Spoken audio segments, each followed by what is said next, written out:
Retour en France où c'est encore les vacances pour près de 12 millions d'élèves à 2 semaines de la rentrée. Europe 1 vous révèle ce matin une statistique plutôt inquiétante. Oui, il s'agit des atteintes à la laïcité à l'école. Elles explosent depuis l'assassinat de Samuel Paty en octobre 2020. Sur la seule année scolaire 2022-2023, il y a eu 4 710 signalements, soit une augmentation de 120% en un an. Alexandre Chauveau, l'une des raisons de cette augmentation, c'est le port de signes et de tenues non conformes à la loi de 2004.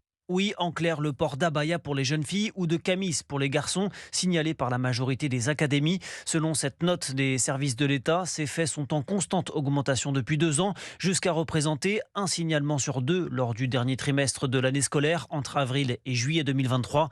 Concrètement, cela représente 923 faits signalés en 3 mois.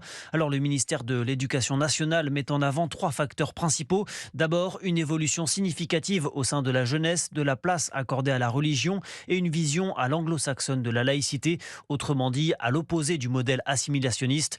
La rue de Grenelle pointe également du doigt des pressions familiales et communautaires, ainsi que le soutien d'associations comme le collectif contre l'islamophobie en Europe, ancien CCIF, dissous en France après l'assassinat de Samuel Paty.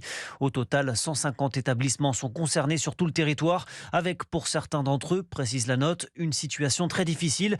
Plusieurs dizaines d'élèves peuvent ainsi se présenter en abaya le même jour. Alexandre Chauveau du service politique d'Europe 1.